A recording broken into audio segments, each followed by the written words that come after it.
Recently, 6 young deacons from the Archdiocese of Cagayan de Oro, Philippines, were ordained to the priesthood to their respective parishes and towns.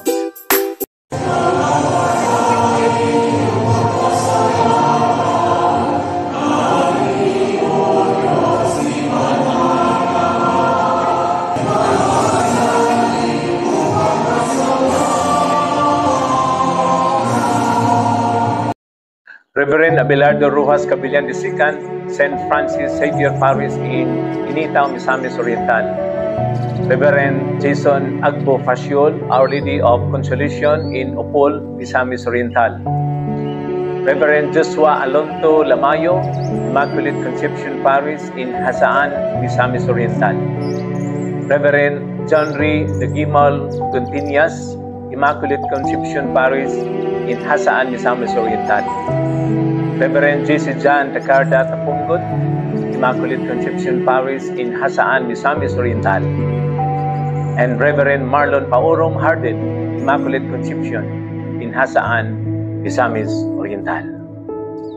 Why did God choose them to be a priest? We don't really know. It's a mystery that belongs to God alone. In the same way, Jesus called his disciples and chose 12 to be his apostles. The calling to the priesthood is deeply personal. It's a grace, a gift that involves offering oneself. God's grace calling often builds on the experience we have already had. Jesus picked his apostles from the crowds. He chose them from among his closest followers. Similarly, God calls priests from among his people to the church. Becoming a priest is technically possible for everyone. Canon law says that any faithful Catholic can be a priest. However, those called to this vocation usually begin their journey as seminarians, spending 12 to 13 years of formation: spiritual, human, intellectual, and pastoral. While the priesthood brings a deep sense of joy and peace, it also requires a great deal of hard work and dedication. Dili ma-describe yung feeling, no? Di ka nabitaw na ikalipay, pero at the same time, nagyan po ng gamay ng mga kabalaka, pero tungod kay bago man nato na dawat ang gasa braso sa pagka-ordain, ito isalig sa Ginoo ang tanan ng mga kadlok ng kabalaka kay Ginoo kanunay man ta nga panalip. Honestly, wa gyud ko'y tulog, no? Ang kabalaka sa preparation, dagas preoccupied until now sige pa kontak. Ang pagbati gasagol gyud, no? Una gyud nga kalipay mapasalamaton o sa negatibo kanang naya kakulba kabalaka pero kabalo ko nga naa Ginoo magpaluyo niining tanan. As these newly ordained share their thoughts and feelings about receiving this gift, we sense their motivation and determination to serve regardless of the challenges they may face.